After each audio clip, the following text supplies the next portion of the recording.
Eu falo isso há muitos anos e toda vez que eu falo me criticam. Acho que você já viu esse vídeo aqui, mas eu queria compartilhar com você para você ter uma ideia do que é que a gente está falando. Escuta isso. Eu falo isso há muitos anos e toda vez que eu falo me criticam, mas ainda não me convenceram do contrário. Vamos ver o que ele fala há muitos anos e o pessoal critica ele. Indivíduo não existe na Bíblia. Existe pessoa, pessoalidade, mas não existe individualidade. Não existe indivíduo na Bíblia, só pessoa, pessoalidade e jamais a individualidade. Não existe essa questão de isso é foro íntimo, você não tem nada a ver com isso, Deus deu uma vida para cada um cuidar da sua. Não. Não tem um negócio de foro íntimo, não tem um negócio de individualidade, cada um cuida da sua vida. Não existe isso, tá bom?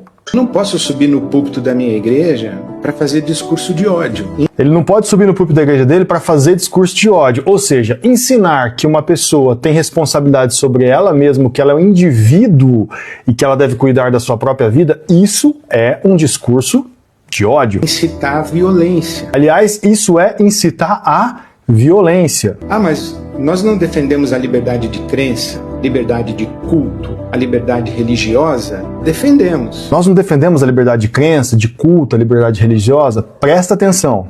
Mas se eu tiver que sacrificar a liberdade de crença, de culto, de expressão para proteger a vida humana, eu opto por sacrificar as liberdades. Se ele tiver que sacrificar a liberdade de culto, crença e expressão para proteger a vida humana, então ele opta por sacrificar as liberdades.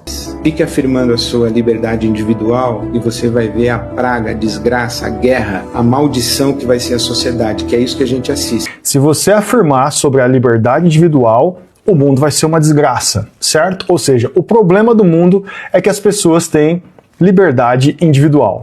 Agora, estabeleça limites para a sua liberdade, coloque como valor maior o bem comum e a vida humana e abra mão dos seus privilégios e da sua liberdade, do seu direito à liberdade em benefício coletivo e você vai ver que o mundo vai ser diferente. Esse mundo diferente tem nome, chama-se Reino de Deus. Aqui ele coloca um ponto interessante. Se eu abrir mão da minha liberdade, dos meus privilégios, dos meus benefícios em favor do outro, da vida humana, então o mundo vai se tornar um lugar diferente.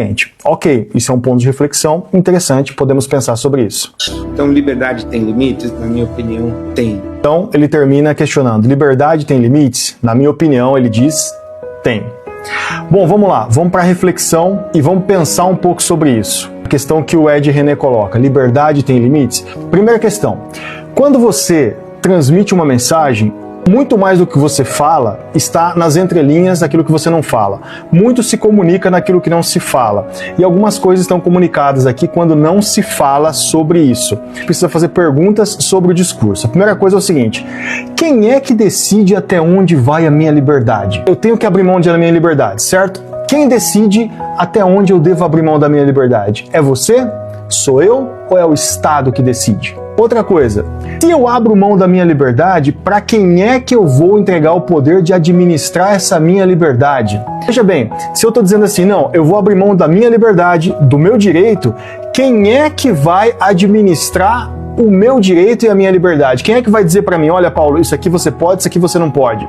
Por exemplo, como um pai e uma mãe fazem com o filho, dizendo para ele o que ele pode e o que ele não pode fazer. Quem é que vai fazer isso? E se alguém vai fazer isso, quem é que vai me suprir naquilo que antes era minha liberdade e agora eu abri mão para que essa pessoa tenha o cuidado e a responsabilidade sobre mim? Quem? É o Estado? É você? Sou eu? É o pastor da minha igreja? A quem é que eu vou entregar a responsabilidade da minha liberdade? Terceira coisa, quando alguém toma a minha liberdade, isso ainda é abrir mão da minha liberdade ou é uma censura prévia e disfarçada? Porque existe uma questão entre eu abrir mão da minha liberdade voluntariamente para que o outro tenha mais espaço. Isso a gente encontra num casamento, num relacionamento entre amigos, entre pessoas que se gostam. Isso é muito comum no ambiente de trabalho, por exemplo, onde um às vezes precisa abrir mão da sua liberdade, da sua vontade, para que o outro tenha um pouco mais de espaço para se expressar. Mas quando num ambiente público ou na minha vida pessoal, eu sou obrigado a abrir mão da minha liberdade? Isso é abrir mão voluntariamente da minha liberdade ou uma coerção? É uma censura? Outra coisa, ele começa dizendo que na Bíblia não existe individualidade, existe pessoalidade. Ele parte do princípio que Deus é pessoal, não indivíduo, o que já é contestável teologicamente. Se não existe individualidade na Bíblia, se ela deixa de existir, como é que a salvação pode ser individual? E não é só isso. Se não existe individualidade na Bíblia, não existe consequência individual para o seu pecado, para o seu erro? E se não existe individualidade na Bíblia, então o erro de um é culpa de todos? Como é que a gente vai tratar com essas questões teológicas agora? Onde é que fica a responsabilidade pessoal de cada um sobre si e sobre o que está à sua volta? Se não existe individualidade, onde é que eu sou responsável sobre a minha vida? Eu posso simplesmente culpar os outros ou culpar a todos pelo tipo de vida que eu tenho? Agora, uma pergunta interessante é, na prática mesmo, no dia a dia, nós realmente temos a liberdade para debater essas questões? Você pode chegar, por exemplo, na sua rede social e dizer: será que eu tenho liberdade mesmo?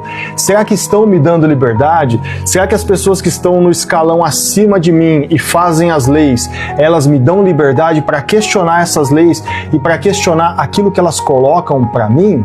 Será que na minha igreja eu tenho liberdade para questionar a direção, o direcionamento que o pastor ou meu líder ou o padre, ele me dá? Será que eu posso questionar o Papa? Agora veja o ponto. Se eu posso criticar a atitude do meu pastor, se eu posso criticar a atitude do meu padre, se eu posso criticar a atitude do meu pai e da minha mãe, por que é que eu não posso criticar a atitude do político que está acima de mim ou do ministro que está acima de mim? Por que é que eu tenho liberdade para criticar alguns tipos de pessoa e outros tipos de pessoa não? Por que é que eu tenho liberdade para criticar algumas coisas da sociedade e outras coisas da sociedade eu não tenho liberdade para criticar? Talvez a pergunta para nós seja: você ainda é dono da sua liberdade? Ou a sua liberdade é só alguma coisa que criaram para você e você acha que você tem essa liberdade? Muito daquilo que não é dito está implícito nas palavras que são faladas. Por que é que uma pessoa como essa, dessa relevância, dessa magnitude no meio evangélico protestante, principalmente no meio reformado, vem a público dar esse tipo de opinião numa semana como essa, uma semana onde se está votando a questão de liberdade ou não liberdade nas redes sociais? Por que é que ele vem com um discurso tão aparentemente moderado e tão aparentemente são, tão aparentemente bonito e bem construído, para falar que não existe individualidade, mas que tudo é de todos, porque tudo participa do todo, porque o reino dos céus é de todos, e porque se eu luto pela minha liberdade ou se eu defendo a minha liberdade, eu estou sendo violento? Por que é que esse discurso tão antibíblico está na boca de um pastor? Às vezes eu preciso pensar, e eu preciso até acreditar, mesmo contra a minha vontade, que há um modus operandi. Preciso entender que por trás daquilo que fala ou daquele que fala existe alguma coisa, algum interesse ou alguém. Não apenas me ouça, ou não apenas ouça aquele que disse que temos que abrir mão da nossa liberdade. Ouça a tudo e a todos a seu redor e tire as suas próprias conclusões, enquanto você ainda tem liberdade para isso. Um abraço, fique com Deus. Até a próxima.